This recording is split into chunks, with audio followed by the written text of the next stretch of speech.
Hello and welcome to Tap That MTG, the show where we tell you everything we know about Magic the Gathering that's probably wrong, but fun to talk about. I am Leslie, and down below me is Shauna. Shauna, and we are going to bring you a little bit of a mini dive into the new starter commander decks that hmm Wizards uh, brought out. We kind of feel review wise that these are really good starter decks. They have lots of different archetypes that you can play, something for everybody's play style, and really good way to get in. So in this video, we're going to not talk about every card, but we're going to talk about some of the key cards. We're going to tell you a little bit about how we think this deck is supposed to be played, its strengths, its weaknesses, and then most of the video, or at least half of the video, will be some tweaks if you want to take that to the next level after you've brought it and played it a few times hmm to the table. So Sean is going to tell us a little bit about the commander and what this deck is meant to do and some of the stuff we think about it. Right on. So this deck that we're doing here today is Chaos Incarnate. It is based on the Carter Doomscourge Commander. He is a 4/3 for 2, a black and a red. So this is black and a red Demon Berserker. When he enters the battlefield, until your next turn, creatures your opponents control attack each combat if able, and attack a player other than you if able. So that's also called goading. Whenever an attacking creature dies, each opponent loses a life and you gain a life. So just from thinking about that, this deck is a lot of getting them to do your work for you while you just cause chaos all around, Mm-hmm. which is why it's called Chaos Incarnate. So basically, you're going to try to get them to discard cards, to sacrifice creatures because they're attacking all the time. Then you're going to steal those cards from their graveyard. There's a bunch of that in here. You're basically going to punish them for attacking constantly. If they do attack you, they're punished.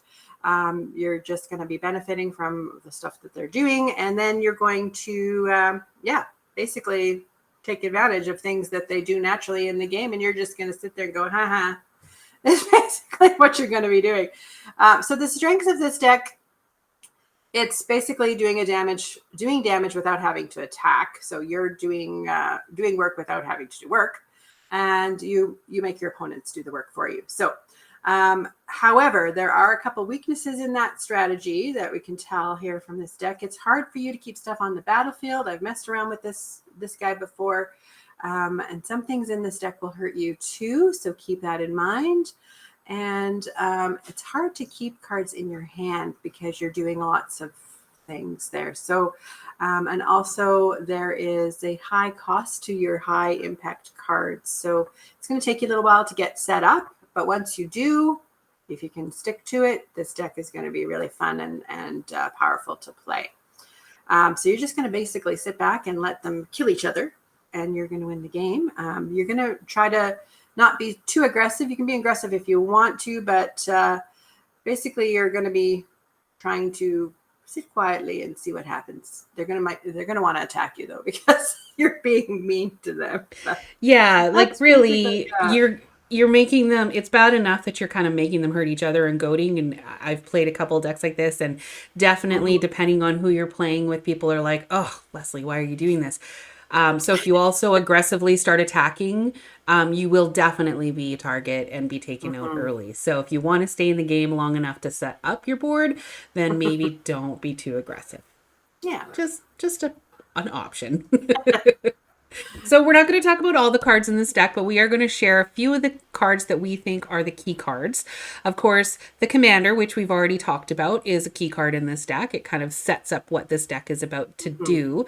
But one of the first ones that we saw was Archfiend of Depravity. It is a 5/4 flyer, and at the beginning of each Mhm. opponent's end step, that player chooses up to 2 creatures they control and then sacrifices the rest. So this is another like opponents are going to be losing their board, and it happens at the on each opponent's end step. So at the end of their turn, they're going to have to sacrifice a bunch of their creatures. So if they don't attack with them, then they don't get anything out of it. This could mean that they're going to attack you with them because they're going to have to sacrifice them, though. But that is a key card in this. Yeah. archetype. And then we have Dredge the Mire. So this is one of the cards that for 3 and a black, it's a sorcery that says each opponent chooses a creature card in their graveyard, and you get to put the cards onto the battlefield in your control. So they get to choose which one, but you're going to make sure you're putting lots of stuff in their graveyard. So good Yep. stuff to choose And from. Geode Rager is all about that goading that the commander has, basically making them attack each other instead of attacking you. So this is whenever a land enters the battlefield under your control, you goad each creature target player controls. Now you can only choose one creature or one target player per turn, but some of our tweaks talk about goading as well. So this is, again, it's a really high mana cost thing, but once it's out, then you can control who people are attacking a little bit. Mm-hmm. So you're going to be paying a little bit of life in this deck. So you're going to want to gain some life. So your commander lets you gain some life. But Titan Hunter, which is 4/5 for 4 and a black, it's a little human warrior that says at the beginning of each player's end step, if no creatures died this turn, Titan Hunter deals 4 damage to that player. So they're going to want to attack with their creatures, or you're going to sacrifice a creature and gain life and cause that to happen. So it's a little bit of payment there. Yeah, it gives you an opportunity to not have to lose that for you gain instead. Magnetic Force is an 8 mana cost 7/7. So another big beefy dude. At the beginning of each upkeep, Magnetic Force deals 3 damage to any target. So again, something that happens just as the game progresses at the end, at an end step or in an upkeep, very heavily featured in this. Yeah. Karvik the Merciless, it's a 5/4 for 5 and 2 black, or sorry, a black and a red. So this one is expensive to get out there, but whenever an opponent casts a spell, it deals damage equal to that spell's mana value to any target. It is going to be a huge threat for them. Blue players, haha! Rakshaw's Debaser is a 6 mana cost 6/6, so that's on par. But whenever he attacks, you get to put a target put a target creature card from defending player's graveyard onto the battlefield under your control. So remember, we were talking about things going in their graveyard. This is another way to steal things out of their graveyard and basically use their stuff to do the work for you.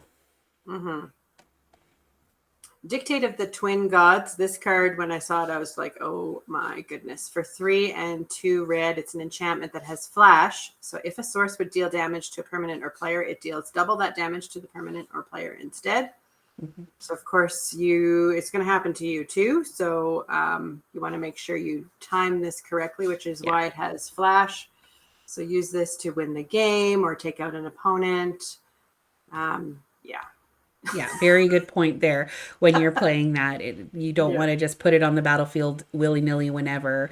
If someone's swinging big, then give them double that damage.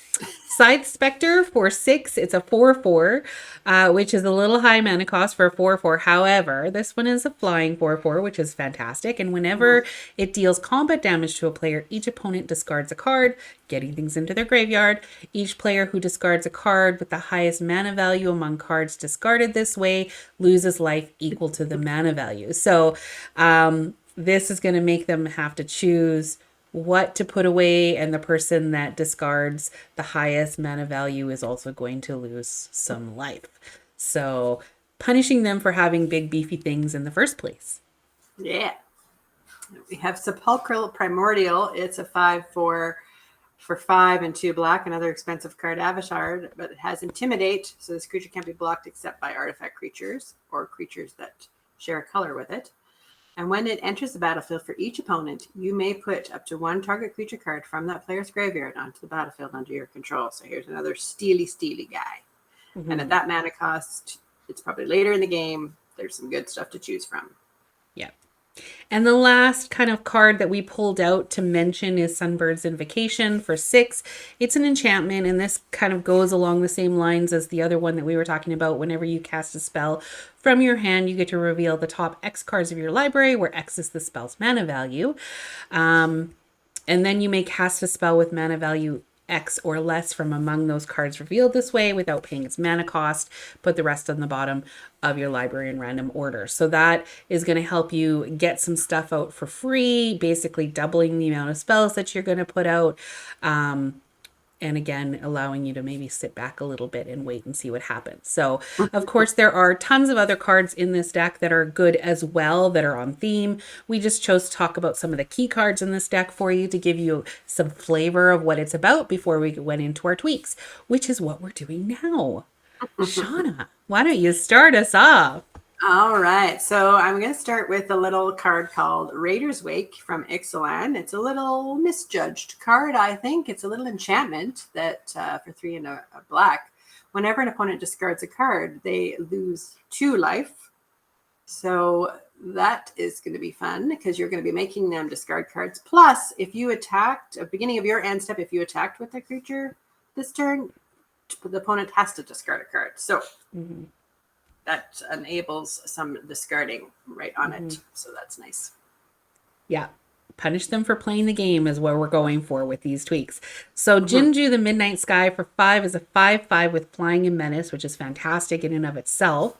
But when he dies, you get to choose one. Each opponent discards 2 cards and loses 2 life, or put a non-dragon creature card from a graveyard onto the battlefield under your control. So again, if you're going to be making them discard stuff on a regular basis, this just allows you to take something from them if they choose to kill it. So punish them for doing stuff. Yeah. And then we had to be degenerate and put Shieldred the Apocalypse in here. If you Great have card one, for this this, is a good fit for this. Definitely, because it's the 4/5 Death Toucher that everybody hates. Whenever you draw a card, you gain 2 life. And whenever an opponent draws a card, they lose 2 life. Just draining them as much as you can. Just sitting back and enjoying the show. Torment of Hailfire is another kind of degenerate card. For 2 and X, it's a sorcery. You can repeat the following process X times. So however much you pay, this happens. So each opponent loses 3 life unless they sacrifice a non-land permanent or discard a card. Again, putting stuff in their graveyard, punishing them if they choose to keep them by losing life. So it's their choice what they want to do there. And then this little guy I thought would be fun for in this deck. You want to be careful with him though. Tiny Bones, Trick and Thief. He is a 1/2 for 1 and a black. At the beginning of each end step, if an opponent discarded a card this turn, you get to draw a card, but you do lose a life for that. But you can pay 4 and 2 black, and each opponent with no cards in their hand loses 10 life. So it's very strategic, that little guy. Kara Zikar, the Eye Tyrant, for 5 is a 5/5. So this one is whenever you attack a player, tap target creature that player controls and goad it. So now we're getting into kind of the goading theme, making them do the work for you. So you can just attack. If you attack all of your opponents, then you can pick one thing off of their battlefield.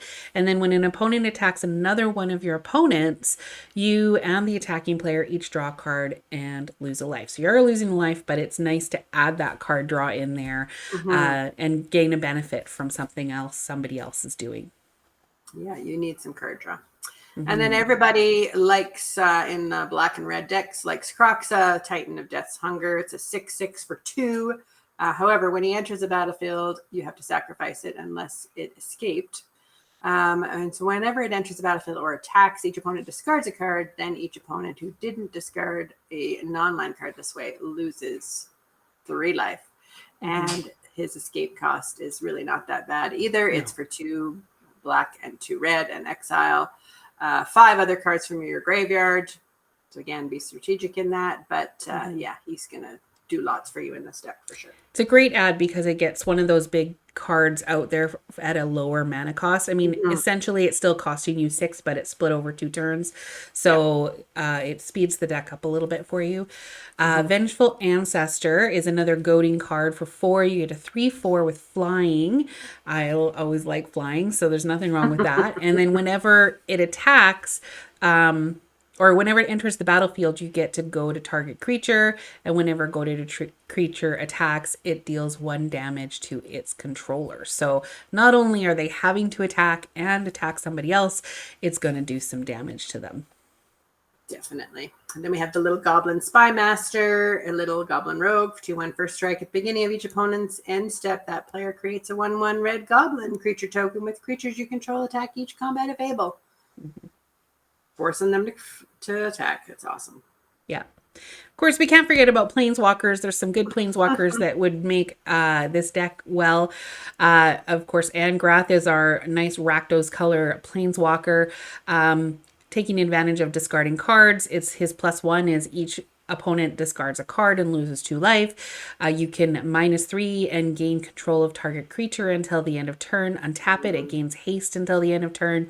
Sacrifice it at the beginning of the next end step if it has a converted mana cost of 3 or less. So if you take their little things and just swing with them, and then you can sacrifice them so you get them off the battlefield. Nice removal there.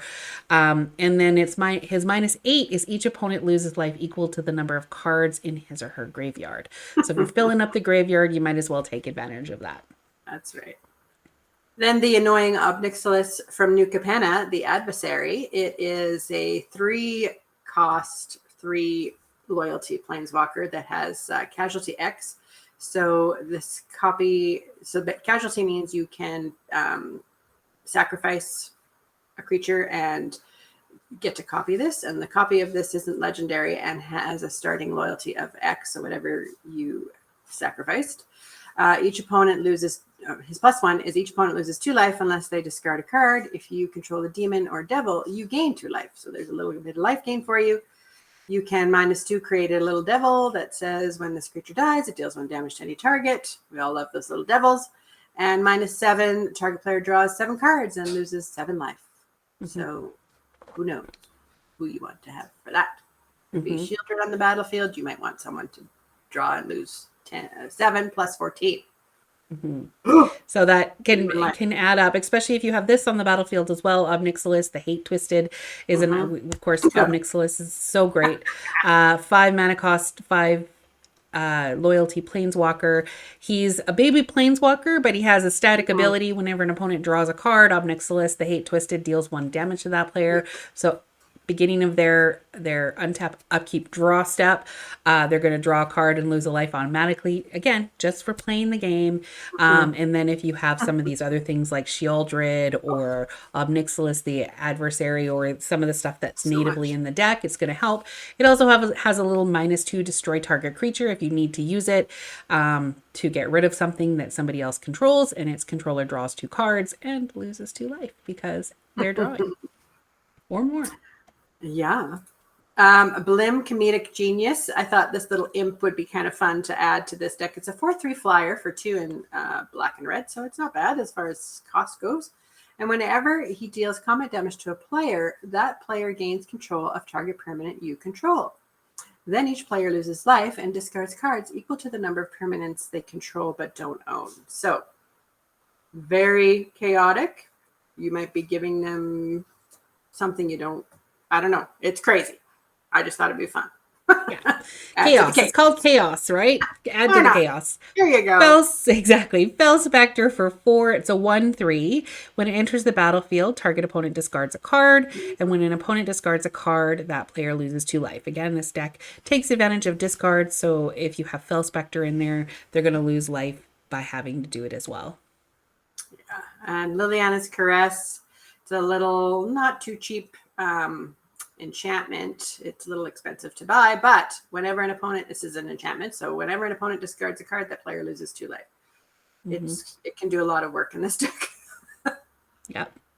And paired with Painful Quandary for 5 is another enchantment. Whenever an opponent casts a spell, that player loses 5 life unless they discard a card. So you can choose 2 or 5 or all the other stuff. You decide. And not to mention, also another thing probably to point out is that discard is removal. You're removing stuff from their hand. They can't play it. It's a really good way to kind of keep them from being able to do anything against you. Yeah. And think about which part of this deck you like the most. Like, do you like to pair that discarding with the stealing the stuff from their graveyard maybe? Or do you want to do the life drain thing? There's quite a few options you can go with this deck, so keep that in mind too as you upgrade it. So Aether Sting, it's for 3 and a red, an enchantment that says whenever one of your opponents plays a creature spell, it deals 1 damage to that player. Yep. So that's pretty fun. Isolation Cell does the same thing. Whenever an opponent casts a creature spell, that player loses 2 life unless he or she pays 2. So they're going to use their mana or their life, whichever they want to lose. Yeah. Punishing them for playing the game. That's what we're doing here. Yeah. For 2 and a black, it's Cunning Rhetoric is an enchantment that says whenever an opponent attacks you and or one or more planeswalkers you control, you get to exile the top card of that player's library, and you may play that card for as long as it remains exiled, and you may spend mana of any color. So if you're going to attack me, I'm going to steal your shit. I mean, your stuff. Sorry. I'm not sure we have a lot of kids watching us, but maybe. Emberwell, Captain for 4. It's a 4/2. Enters the battlefield. You become the Monarch, which is always fantastic because you're drawing extra cards. And whenever an opponent attacks you while you're the Monarch, Emberwell Captain deals damage to that player equal to the number of cards in their hand.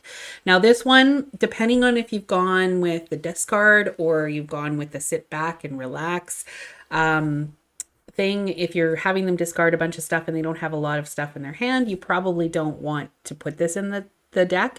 But if you've gone the other way and you're just more of a sit back and let your enchantments do damage to them, then this would be a great thing to add. Yeah. Then we were thinking, here's another Shieldred type card. It's a Fate Unraveler it's a 3/4 for 4. Whenever an opponent draws a card, it deals 1 damage to that player. So it's similar to the Shieldred. You don't get any life, but certainly draining theirs. And Keterict Parasite for 1, it's a 1/1. And same thing, whenever an opponent draws a card, if you control a red permanent, which you will, you may have Keterict Parasite deal 1 damage to that player. Now, this is great because it's May, so you can choose to not do it. Let's say there's somebody that you've made a deal with. You can say, you know what? Okay, you don't have to take as much damage, and that can get you some political capital in the game. This card will not, though. Underworld Dreams. This one is just not political at all. It's just, I'm the jerk at the table. Underworld Dreams for 3, black enchantment. Whenever an opponent draws a card, it deals 1 damage to that player. Yeah. People have killed me with that card. Definitely. And then another one, now that I thought of this as we went into our tweaks, and we didn't put, it was really hard for us to stop you guys suggesting tweaks, but we're like, you don't want to change it all up. And so there are lots of things and we want to hear from you what they are. But anyways, Revenge of Ravens would be good for this deck as well. It's another enchantment. It's a 4 mana cost, black enchantment that whenever a creature attacks you or a planeswalker you control, creatures, they lose 1 life and you gain 1 life. So for each creature that's attacking you, they're going to lose life, which will then stop them from attacking you. So if you're going the goad route, this is another way to be like, you know what? You shouldn't attack me. You should just attack everybody else and do the work. Let them do the work for you. So exactly. So yeah, that on that note, that's our last tweak. Unfortunately, we were so excited about these decks, and we hope you are too. We would love to hear how you would tweak it because, of course, there's lots of things you could do. So please definitely comment. In the meantime, you can find us on Facebook and Twitter and Instagram. We're also on Twitch on various different channels and with friends, and we stream ourselves at times as well. So that's it for this time. And in the meantime, tap those magic cards and have fun doing it. Bye, guys.